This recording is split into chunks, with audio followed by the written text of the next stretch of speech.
بسم الله الرحمن الرحيم الحمد لله رب العالمين والصلاة والسلام على سيدنا محمد وعلى آله وصحبه الطيبين الطاهرين. We ask Allah Tabaraka wa Ta'ala to grant us all the sincere intentions. Today we're going to speak about the 13 attributes of Allah Tabaraka wa Ta'ala. But we're going to speak about them from a certain aspect. So, in the Quran, Allah Tabaraka wa Ta'ala revealed many praises of the intellect, of the aql, in many ayahs of the Quran, in numerous places. All of this to show that the intellect, that the use of the intellect is something praised, is something good. To use your mind to seek the truth is something good. It's obvious that the Quran comes first. Whatever is in the Quran, of course, this is true. But then after that, we can also use the intellect to deduce what is correct. This is why Al-Islam is a universal religion. This is why it's the religion of truth, because anybody who has a sound mind living anywhere on the earth will be able to deduce that God exists and that God is attributed with certain attributes. So if you look at the sheets that you should have, some of them are stapled, some of them are not, subhanallah. Allah praised the intellect in the Quran. In Surah Al-Mulk, Surah Tabarak, Allah revealed,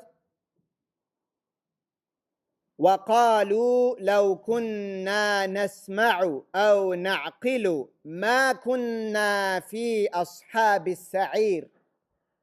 Allah revealed about the people of hellfire, the non-Muslims.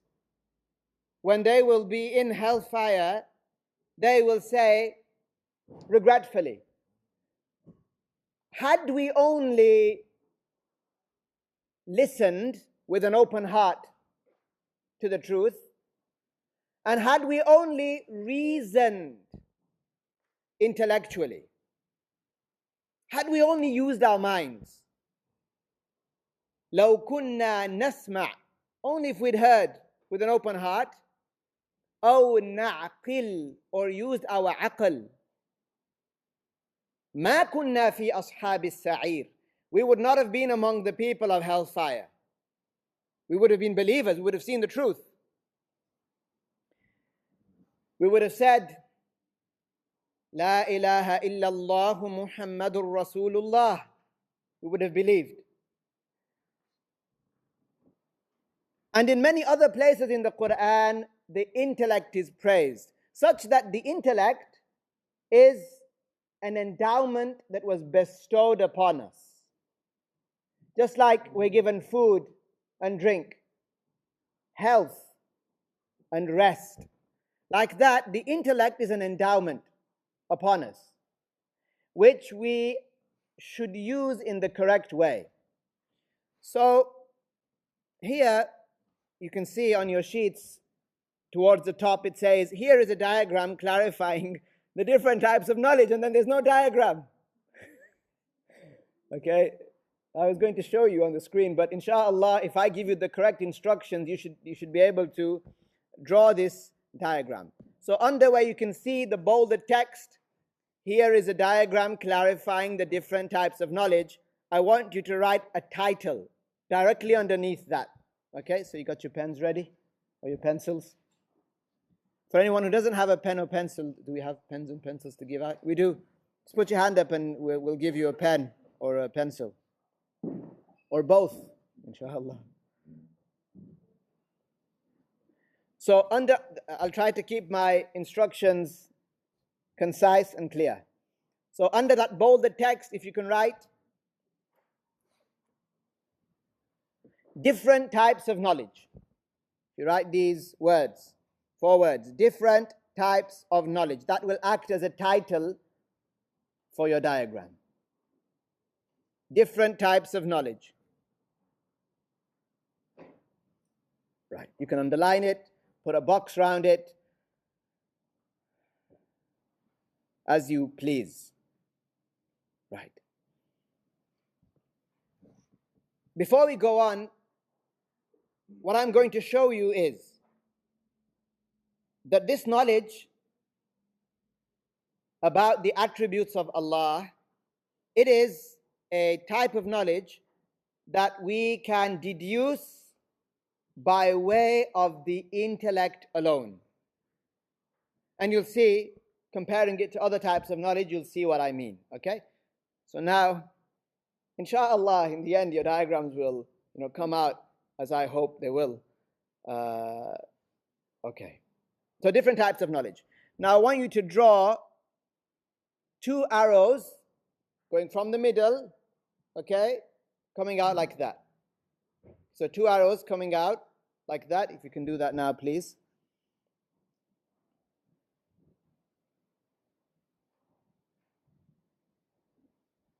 Right. The arrow that you drew on the right-hand side,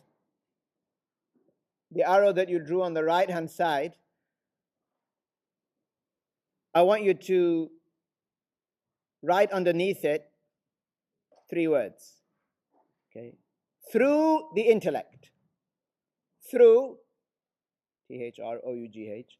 Through the intellect.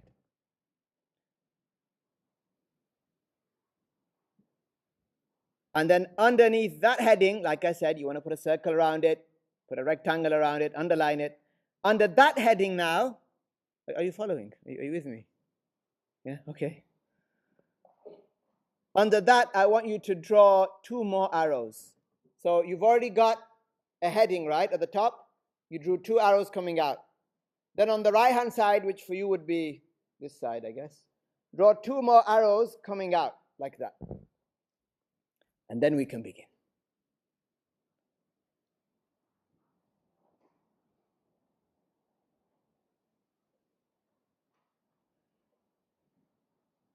Yes, is anybody stuck? We try and draw it digitally. Okay, fair enough. I want to see how that comes out. Okay, so the different types of knowledge. Okay, we're going to start actually on the left-hand side.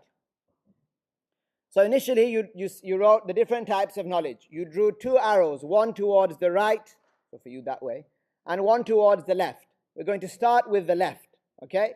We're going to write a heading underneath that arrow that you drew on the left-hand side. Write down acquired knowledge. This is your first type of knowledge. Acquired knowledge.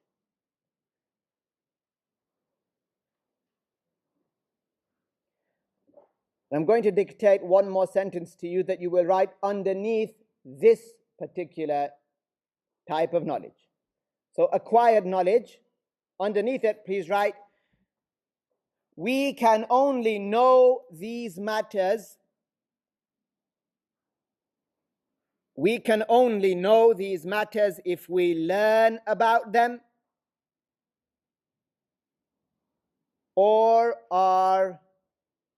we can only know these matters if we learn about them or are taught them.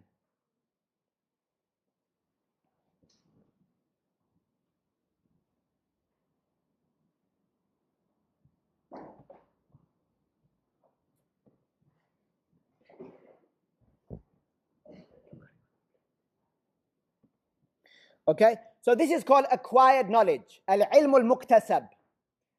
This is acquired knowledge, right? Knowledge that you can only gain by learning. I'm going to go on to mention knowledges that you can gain without learning. Okay, so like for example, the fact that you need to wash your face in wudu. You can't come up with that sitting by yourself, never having heard of wudu. You can't come up with that by yourself. You have to have learned it from somebody, an imam, a teacher, your mother, your father, and so on. So the fact that washing the face in wudu, or the fact that washing the face is part of wudu, you can only acquire this knowledge by learning or being taught it, right? Likewise, knowing that al-fajr is fard. The only way you can know that is if you are taught it or you hear about it. Likewise, al-hajj, al-zakah. And like this, there are many things. There are many things that you can know only if you're taught them. Like the capital city of a country. You might read about it. You might hear about it. You might, someone might inform you that they went there. This is called acquired knowledge. Okay? This is something that you cannot know by way of the intellect alone. You cannot. You sit on Mount Everest for 50 years and try to think up the capital city of the Comoros Islands. You have no chance. Sit there for 1 billion years. You have no chance. Because it's acquired knowledge. Right. I won't ask you right now if this is clear. I'll ask you after I mention the second category, because you've got something to compare it to then. So you have acquired knowledge. Let's now move on to the arrow that you drew on the right-hand side. What does it say under that arrow? Through the intellect. Okay. Now, here you also drew two arrows. Underneath the left one, I want you to write down necessary knowledge. This is your second category. Necessary knowledge.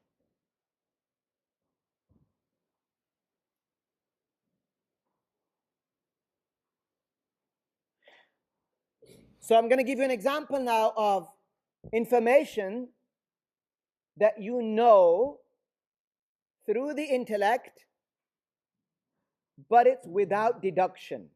So where it says necessary knowledge, underneath that write down knowledge without deduction.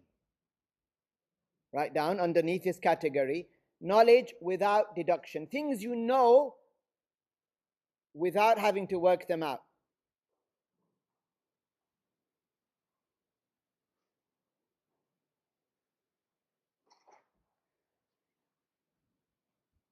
So this is something that you learn through the intellect, through this ability that Allah gave you. And you learn this matter, you know these matters without deducing them. An example of that is knowing when you're happy. When you're happy, you do not need to build a premise and then a second premise, and then conclude. You don't need to work it out. You just know you're happy. Just like when you're sad. Just like when you're angry. Someone asks you, are you angry? You say, I'm not sure. Let me go have a think. No, it's not like that. You know you're happy or sad or angry. You know that you're in pain. When the door closes on your fingers, you don't wait to work it out and then scream. Do you? You just know, right? So it is through your intellect, through this ability that Allah gave you and I, that we know without needing to work it out, that we're in pain. Right. Now, so far then we have knowledge that is acquired. You need to have heard it from somebody or read it somewhere and so on. Then you have knowledge that's known as necessary knowledge, which is known through the intellect without deduction. Now the last category, so the arrow on the extreme right, this is also known through the intellect. But it is, if you write down the title, deduced knowledge. So through deduction, working out. Deduced knowledge.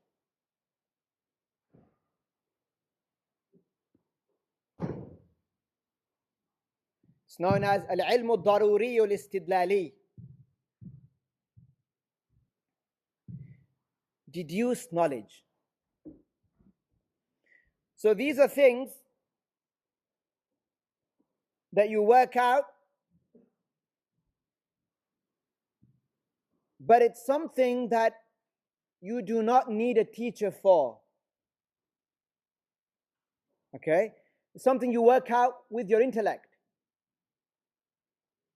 An example is the fact that the Creator exists. Everybody on the earth, if they use the intellect in the right way, they will be able to reach the conclusion that a Creator exists. If they use the intellect in the right way, someone might say, oh well, Einstein was agnostic. Well, Einstein didn't use the intellect in the correct way. It doesn't matter how intelligent a person seems to be, if they do not use this tool, the intellect, that Allah gave them in the correct way, then they will end up upon misguidance. So these are matters now that if you were sat on Mount Everest, any other mountains? I always mention Everest. Any other mountains? That's always the second one. Kilimanjaro, K2. What else? Huh? Ben Nevis. Bring it home. What's the one in Wales called? Mount Snowdon. There we are. Some of you have been there, haven't you? Okay. So if you sat on a mountain for a while, you could deduce with your intellect, even without ever having heard of these things in this category, you could deduce with your intellect these matters, like the fact that a Creator exists. You could deduce that, and I'm going to show you how. You could deduce that the world, the universe, has a beginning to its existence. It must. Otherwise, there's something known as the false theory of infinite regression, to keep going back and back and back. That leads to an impossibility. That would mean that we don't actually exist. A person can reach that rational conclusion with the intellect alone. So anybody, whether it's a person born in a Christian country or a person born in a country where they worship idols and so on, if they were to reason intellectually, they could reach this conclusion on their own, that one Creator exists. And this Creator is not like the creation and so on.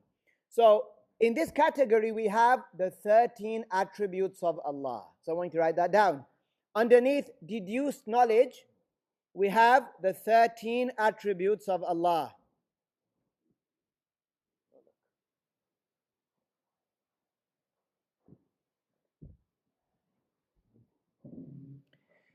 So if you compare the three types of knowledge now, the acquired knowledge is something you can only know if someone tells you. For example, if I don't know your name, and you say to me, guess my name, we could be here all day, and all night, and all year. We could be here till, subhanallah, until we die, and I might not get your name, because there's nothing for me to cling on to. Okay, what is there for me to cling on to? Fine. You're from the Indian subcontinent. Fine. Let me mention all the names of my cousins and my aunties and my uncles, and that's something that I might be able to cling on to. But something rational, I can't do it. I can't deduce it. These are things, the acquired knowledge, it is matters that we can only know if we are taught them. Right. Necessary knowledge, we already know. We don't need a teacher for it. The deducted knowledge is something that, because Allah gave us, bestowed upon us this mental faculty, the intellect, if we use it in the correct way, we can reach the rational conclusions that Allah exists. Which means what? Which means if you have an intellect, if a person has an intellect, then if they've heard the call to al-Islam also, they would not be excused. They would not be excused for worshipping other than Allah. If they believe, like the Hindus believe, in many idols as intermediaries,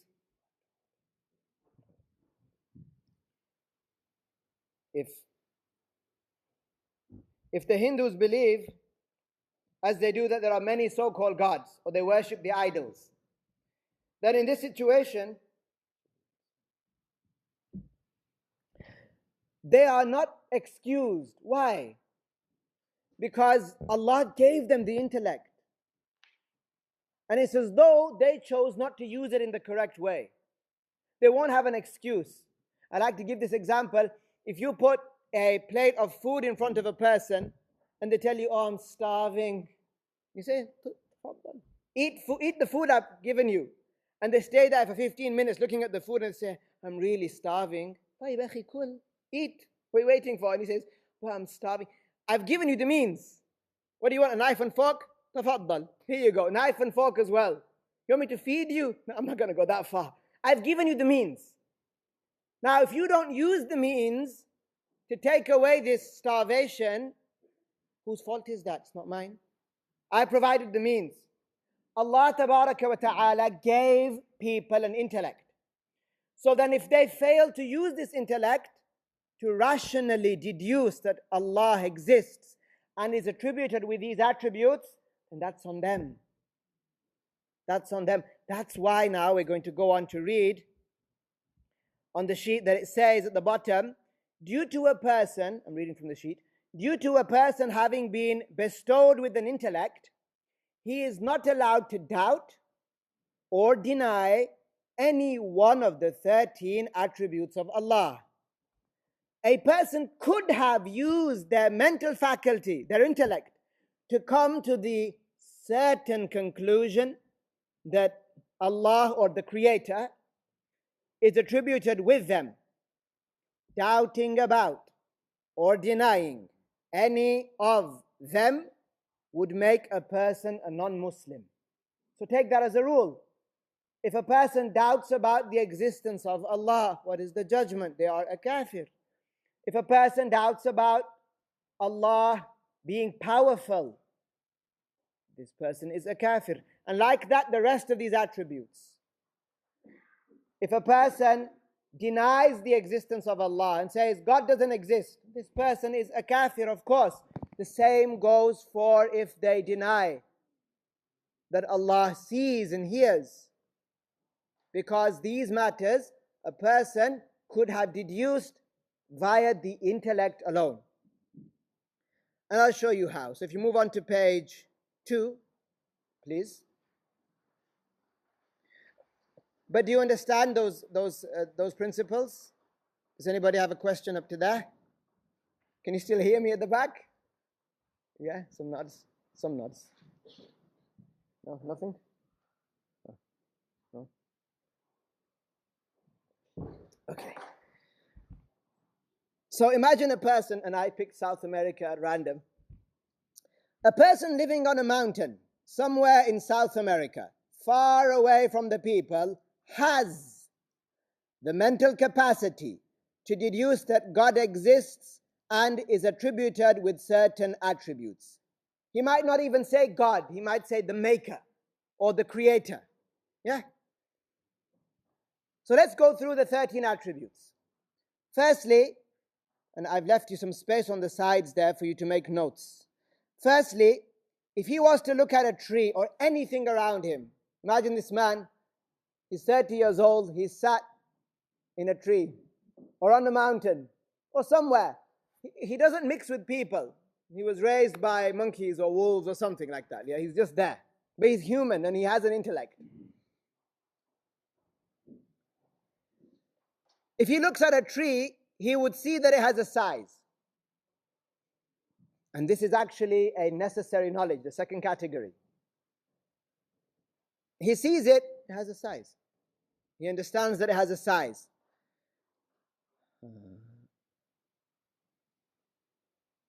A shape, color, texture, and beauty. He knows that. His intellect would tell him that the tree could not have made itself. Just like because he has lived until 30 now, let's say, right? He knows that he hasn't always existed. He came from somewhere. He sees the plants around him, they've come from somewhere. The fruits, they come and they go season by season. The animals that he was raised by, let's say, or the animals that are around him, he knows that they die out. Probably made some friends, some monkey friends, they died. And then other animals and so on. He knows that things have beginnings and endings. So he deduces, he says, look, to himself, this tree could not have given itself this color, this shade, this shape and size. All of these are matters that were specified for it. Like this tree, why is it this shade of brown? Why is it not a different shade, the bark of the tree? Why is it that this tree gives off this fruit but in different shade? Why? Who specified that? So the tree is in need of the one that gave it these limitations. Likewise, the sun during the day and the shining moon throughout the night. Who is it that made the moon circular? Why not square? Why not triangular? Who is it that gave the sun this attribute of giving off heat? Who is it that specified for it to be that way over being another way?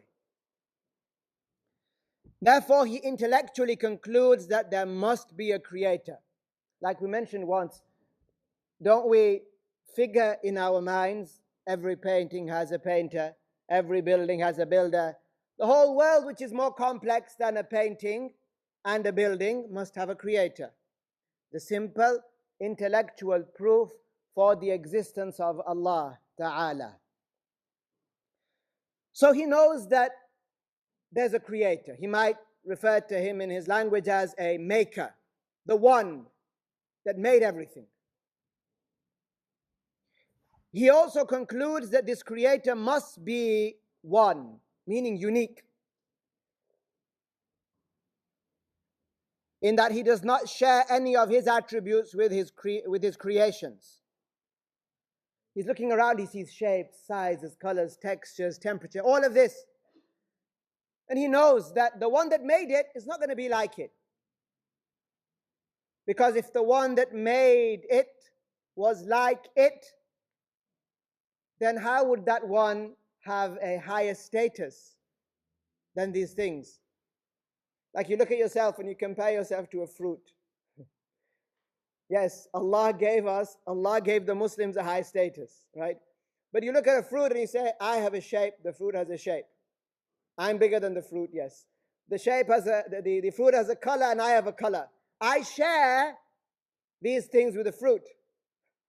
I'm a color, it's a color. I'm in a place, it's in a place. I'm a shape, it's a shape.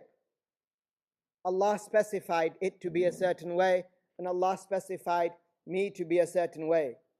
The idea of size and dimensions, Allah created the creation upon this. As for Allah Himself, Allah is not like it. So he deduces that Allah does not share any of His attributes. The Creator doesn't share any of His attributes with the creation, and the creation that is around me, it does not share its attributes with Allah, meaning Allah is not like what He created. He concludes that the Creator must be eternal, without a beginning. So here eternal means without a beginning. If you remember the hadith from a few weeks ago, Allah existed and nothing other than Allah existed. Allah has always existed. So he deduces that everything that I know has a beginning. Everything around me has a beginning. But there must be one that has always existed. These are proofs that I've mentioned in a very summarized way. The scholars, they mention more advanced proofs that a person can think of or come to those conclusions by himself. But we're summarizing. He also concludes that the Creator must be everlasting. He ponders into the different types of creation and understands their need of a Creator to specify them. with existence. Therefore, the Creator himself must not be in need of anything, because he's not like the creation. Next, he concludes that the Creator is absolutely nothing like the creation. So colors don't apply to him. Gender doesn't apply to this Creator. Likewise, emotions like love and anger don't apply to the Creator, because that's in us. He says to himself, if the Creator was like me, or the other creations in any way, why would he, the Creator, deserve to be worshipped instead of me? Why would he have a higher status than me or the tree or the sky if we were similar in something?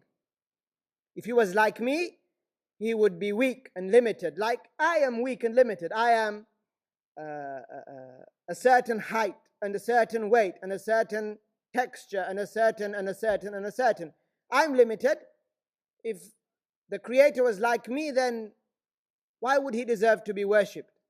So he must be without place, without colors, textures, emotions, and dimensions applying to him. Meaning, whatever, he says to himself, whatever I imagine in my mind, this Creator is not like that at all.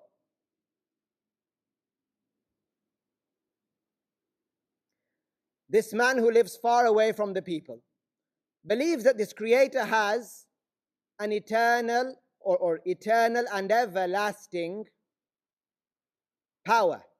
Otherwise, how does he create? How does he bring things into existence? With power.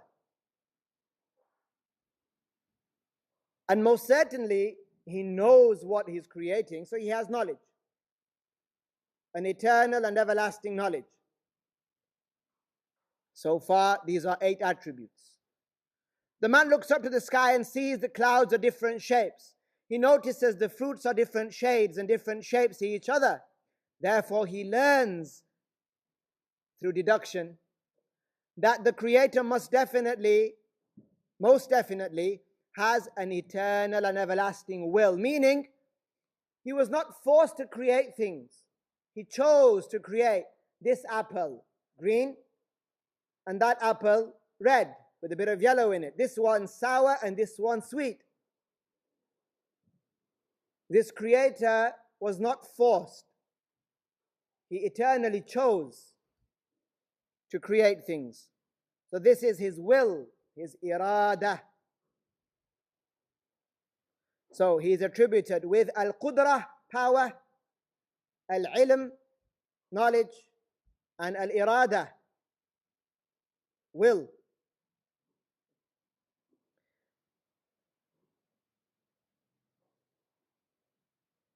And his will is not bound by time. Isn't it the case that we decide things? We say, should we go? Should we not go? We haven't visited them in a long time. Should we go? We'll go. Morning comes, we won't go. You change your mind about things.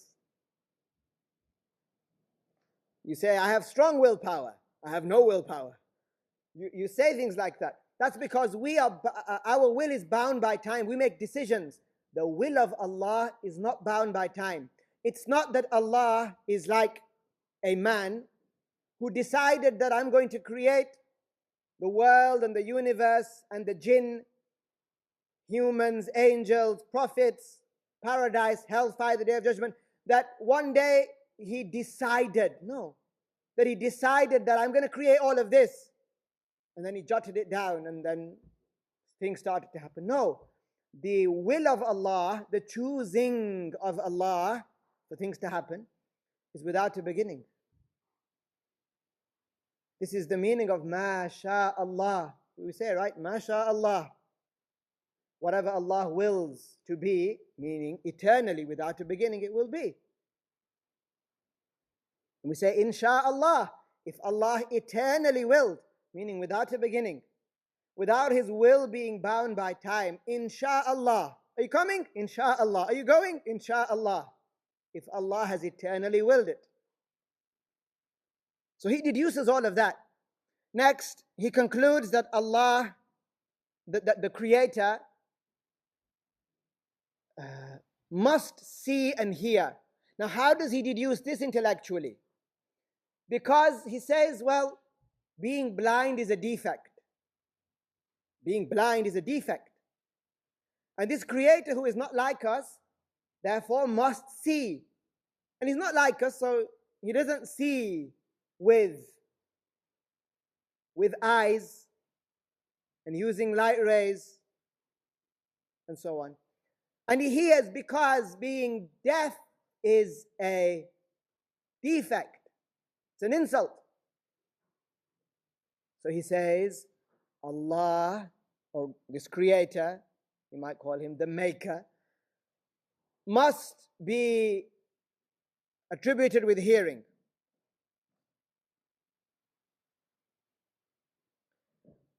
Next paragraph.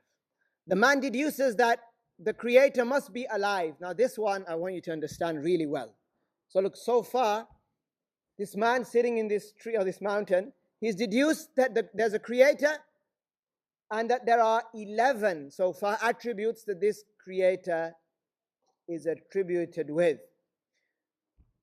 Now on top of being existing, I really want you to understand this, on top of being existing, he deduces that the Creator is alive. So not just existing, but on top of that, that he's alive. And he deduces that intellectually. How? Firstly, he says, well, look, being dead is an insult. Being dead is an insult. Okay. And he thinks to himself, okay, if I want to attribute, which intellectually I do, of course, it makes sense. If I want to attribute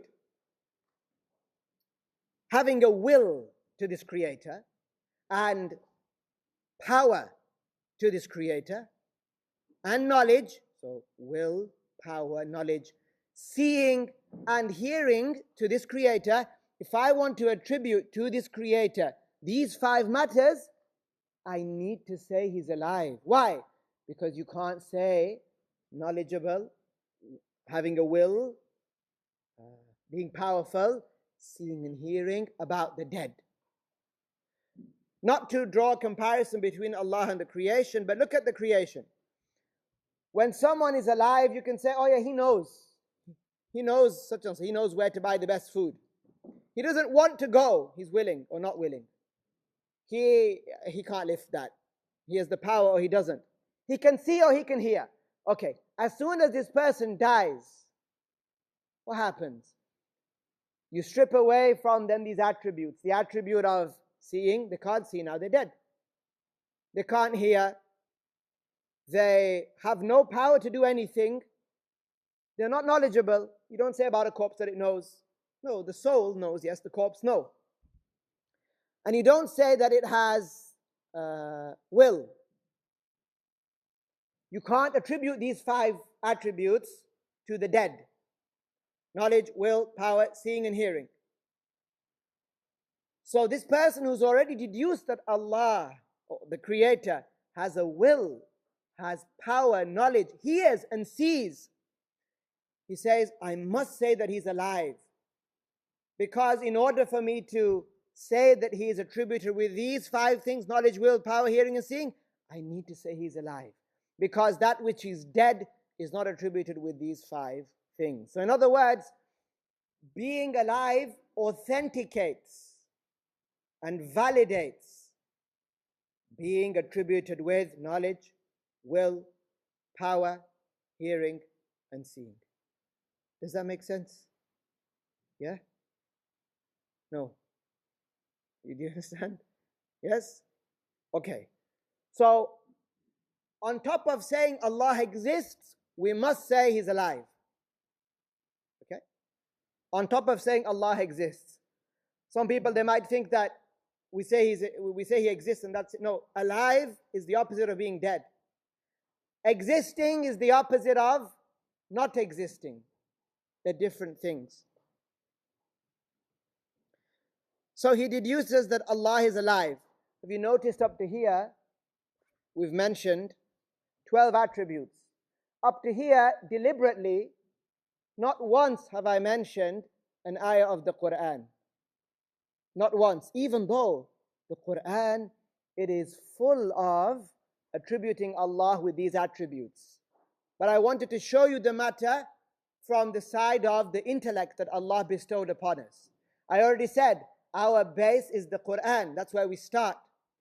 But this shows you, before I mention the last attribute, that anybody could deduce that the Creator exists, as the Muslims believe.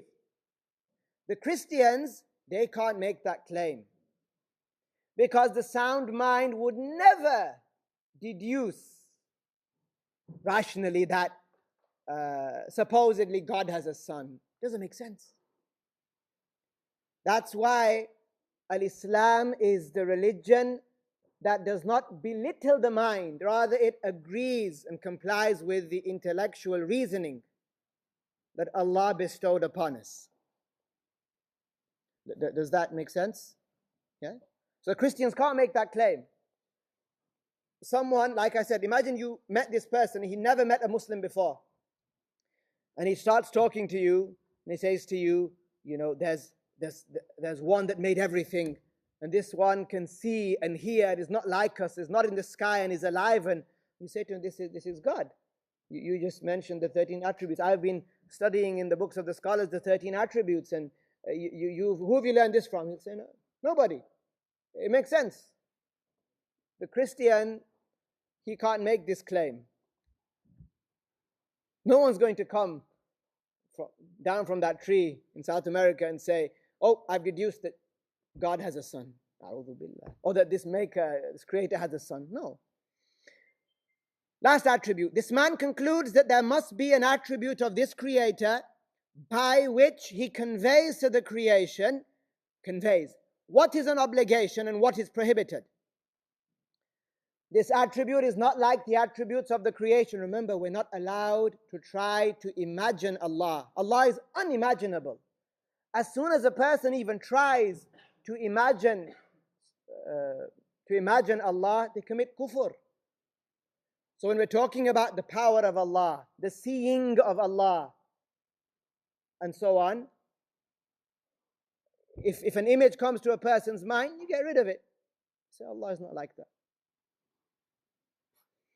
So this attribute, it is not a sound, whether high-pitched and squeaky or deep. It's not a sound, this attribute. It's not a language. It's not Arabic or English or any other language. Hebrew, nothing like that. It's not made up of letters and words. It's not a constant humming, like or an intermittent humming. No. This is creation, sounds. This attribute of Allah is known as the Kalam of Allah.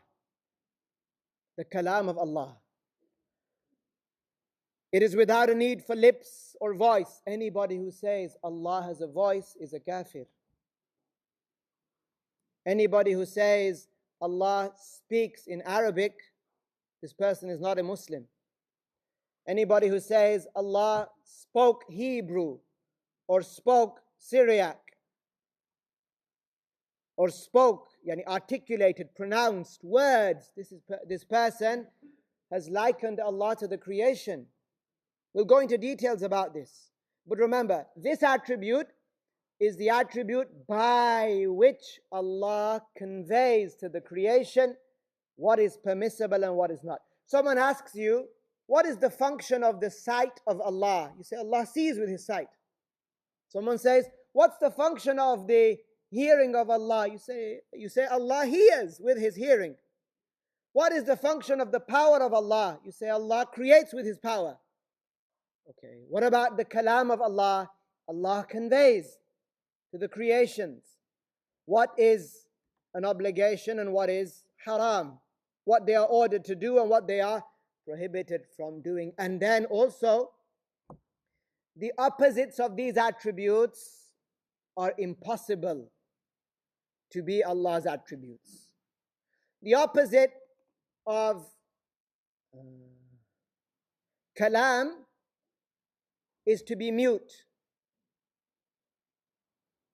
to be silent,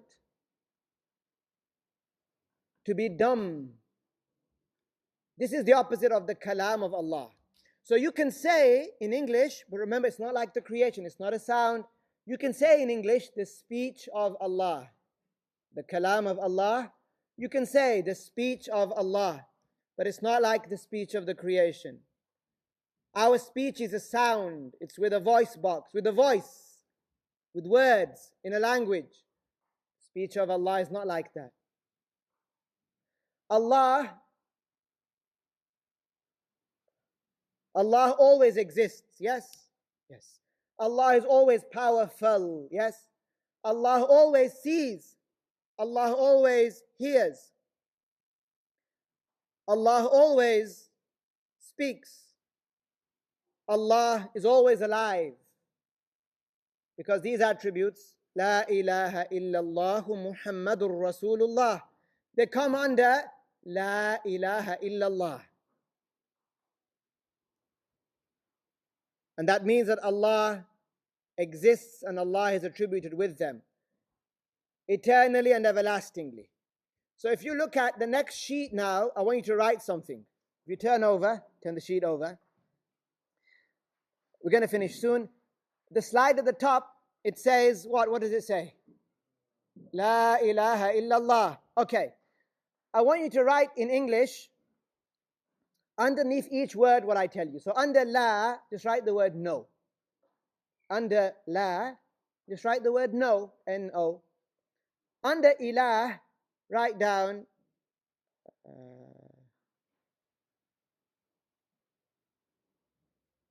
God, and then under illa, write down except, and then under Allah, you can write A-double-L-double-A-H. So no God except Allah. Now, underneath the word God, I want you to draw a line. You see how straight your lines are without rulers. Okay? La ilaha illallah. There is no God except Allah. What does this mean? It means no one is attributed with godhood except Allah. No one is attributed with al-uluhiyya or al-ilahiyya, you can also say. No one is attributed with al-ilahiyya except Allah. Okay? Allah is God. Okay. Underneath the word ilah, underneath the word God, I want you to write 1, 3, and then attributes. 13 attributes.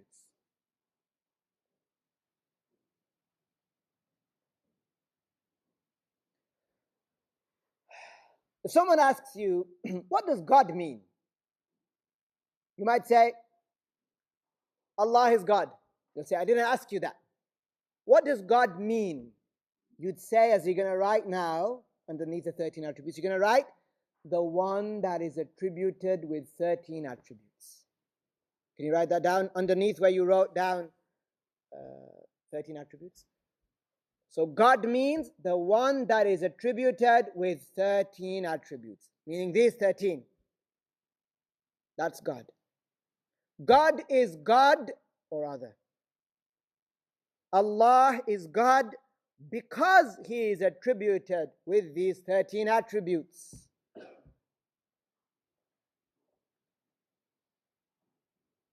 If you think back to the first sheet, we had said whoever doubts or denies one of these 13 attributes becomes a non-Muslim. Why? Because if they doubt about one of these attributes, they're doubting about the godhood of Allah. If they deny one of these attributes, if they say that Allah does not see, then they are denying one of the attributes of God. It's as though they're saying Allah is not God, because God is the one that is attributed with these 13 attributes.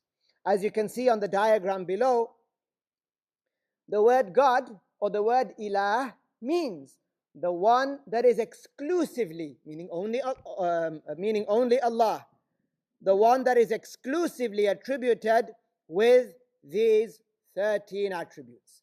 And they are without a beginning and without an end. Some scholars called these 13 attributes shurut al-uluhiyya, the conditions of godhood. Meaning Allah is God because He is attributed with these 13 attributes. Denying one of them is like saying Allah is not God. Doubting about even one of them is like saying, I'm not sure if Allah is God. And that most definitely is blasphemy. That most definitely is kufr. Now, these attributes, it is a personal obligation. Meaning just as a person would be obligated to pray the fard prayers and fast the obligatory fasts and so on, every person who is accountable needs to know these 13 attributes. Firstly, because, even though we've spoken about the intellect today, firstly because they were mentioned repeatedly in the Quran, again and again and again and again. And they were repeated by the Prophet sallallahu alaihi wasallam again and again and again. Because of that, the scholars like Al-Hafiz An-Nawawi, as is written there, and many others, Abu Hanifa also radiyallahu anhu, he mentioned these in his books. They said that a person must know these attributes. Otherwise, how would they know God? Knowing God, knowing that Allah is God, is through knowing these 13 attributes. Then they went further and they said that a person does not have to memorize them per se. Existence, oneness, everlastingness, and so on and so on and so on. They don't have to memorize them word for word, but they have to know them to the extent that if it's ever brought up, they would say, yeah, that's one of Allah's attributes. That's one of the 13. Such that if it's ever brought up, they won't doubt, oh, is that one of Allah's attributes or not? One is not allowed to doubt. They'd be doubting whether Allah is God or not. Okay? So this is a very, very important introduction to the attributes of Allah Tabaraka wa Ta'ala. It is by far the best knowledge that you can ever learn. It's better than learning about prayer, better than learning about how to treat your parents well, of course. It's better than learning about how to perform the nikah. It's better than all other religious knowledge because you're learning about Allah. And the Prophet ﷺ indicated that this is the most grand knowledge. It is the best knowledge, the knowledge with the highest status, when he said, أَنَا أَعْلَمُكُمْ بِاللَّهِ, I know more about Allah than any of you. He said it in a humble way, alayhi salatu wassalam, to teach us that knowing about Allah is important. Otherwise, if a person doesn't learn this, what are they worshipping? Can you imagine a person who doesn't know about the attributes of Allah, and he thinks that Allah has a size or a shape? What is he actually worshipping? Creation. This thing that he is calling Allah, it's not Allah. He unfortunately is worshipping a creation. That's why Al-Imam Al-Ghazali said, لا تصح العبادة إلا بعد معرفة المعبود. a person's worship is not valid, prayer, fast, donation, nothing is valid or rewardable until after a person knows the Creator, i.e., knows who they are worshipping, meaning knows the 13 attributes, and i.e., does not insult Allah by saying He has a voice, or He's in a place, or He's a certain color, or He gets sad and happy and excited.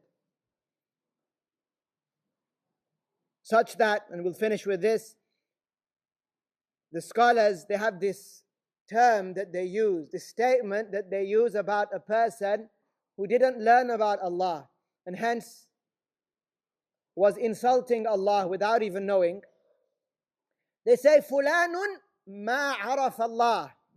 Fulan ma araf Allah. This person does not know Allah, meaning he doesn't attribute godhood to Allah. He thinks Allah is this other thing which he thinks is in the sky, and so on.